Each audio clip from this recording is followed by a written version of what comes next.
Gold has for centuries now sheltered people's purchasing power from the depredation by the state. Right now, confidence in the US dollar is fairly high, high enough that you can sell a treasury, a 10-year treasury yielding 4% in a currency that's depreciating by 9% a year. My friend Doug Casey describes the US dollar as, quote, the prettiest mare at the slaughterhouse. But I think that the dollar is only strong relative to other currencies and not absolutely strong. And I say that for several reasons. The first is our bad habit of counterfeiting. The politicians call it quantitative easing, the creation of spurious currency units unbacked by any form of economic growth.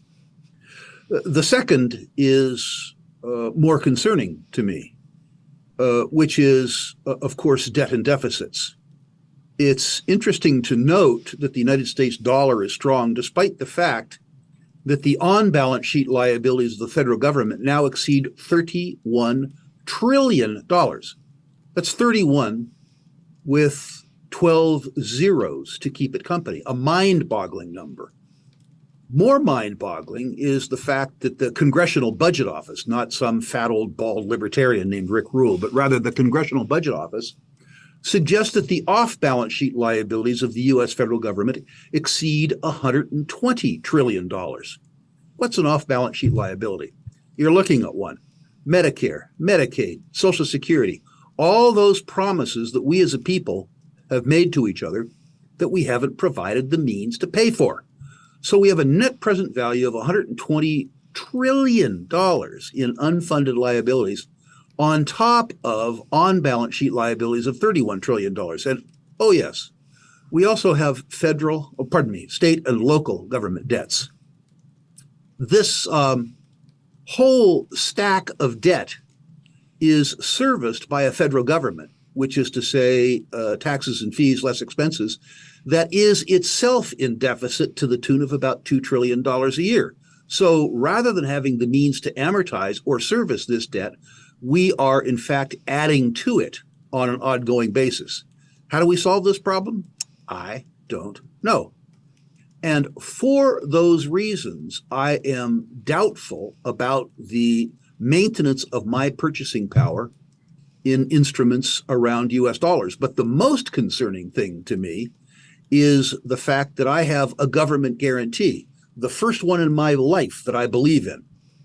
The federal government guarantees me that if I buy a US 10-year treasury, that they will pay me 4% a year in a currency that's losing 9% a year in purchasing power, which is to say the government absolutely positively guarantees me that if I loan them money today, they will give me back dramatically less in purchasing power 10 years from now. My friend Jim Grant calls this return-free risk. Return-free risk is not attractive to me.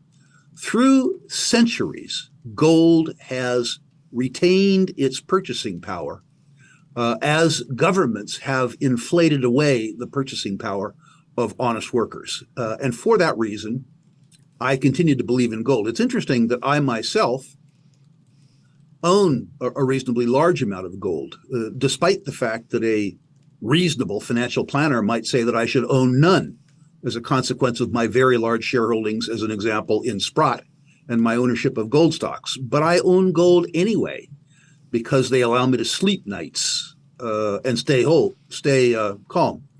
Ironically, despite saying all of this to you, I personally would prefer the gold price to go down. I personally would prefer all of the things I'm afraid of not coming to pass. I regard gold as insurance. And I don't want to get paid on this insurance policy anytime soon. It's like a life insurance policy in that regard. I'm happy to have the insurance, but I don't want to collect the prize. In fact, were the gold price to rise from its current level, 1650 or whatever it is, to 2200 or 2300, I probably wouldn't sell any if the underlying conditions hadn't changed. By contrast, if the gold price were to fall from 1650 to 1500, I'd probably buy a lot, which means it's in my interest probably to see the gold price lower rather than higher, because, as I say, I regard it as an insurance asset. I have a couple of former clients, now just friends, former clients, because I've retired from regulated businesses like money management. And I've put that to them. I know well a couple of family offices that have reasonably large holdings in U.S. Treasuries. Mercifully, they have 1 or 2 year Treasuries, not 10-year Treasuries. But I asked them, I said, how do you feel about a certificate of guaranteed confiscation? How do you feel about knowing that you're absolutely going to lose money on this? And one person put it particularly succinctly. He said, Rick, I would rather lose 5% than 15%.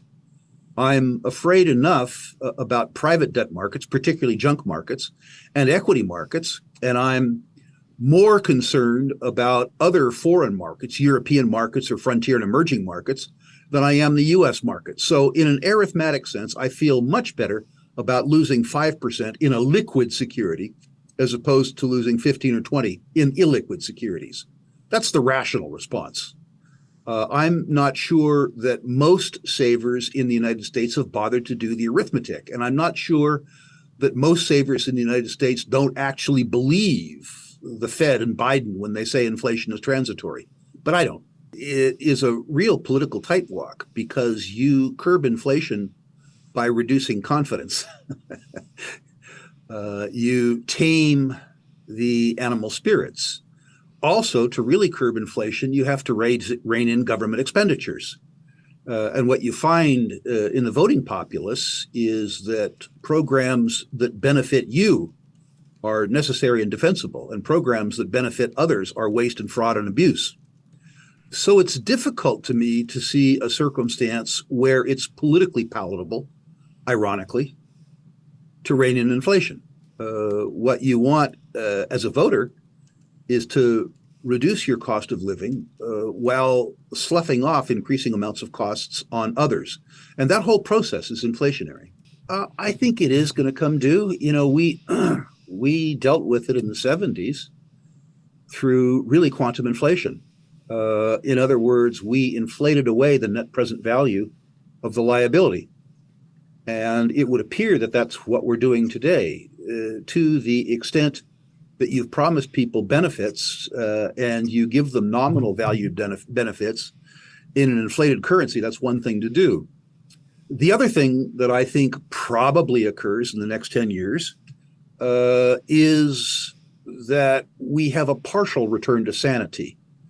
I'm not trying to say that Reagan did everything that he said he was going to do. He didn't reduce the size of the federal government. But what he did do is all the way through the Carter years, reduce the growth in the size of the federal government so that the underlying economy was able to catch up with the stupidity of the 60s and the 70s. And my suspicion is that we will survive the circumstance that we are faced with now.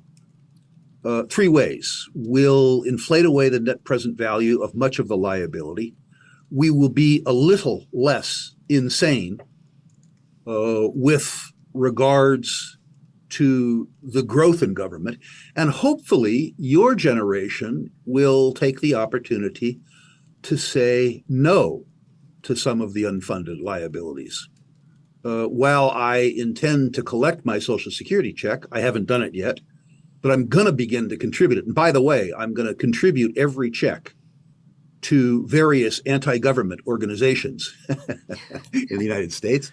But there's no particular reason that I can think of why very young people who didn't make promises to old people like me should feel obligated to honor them.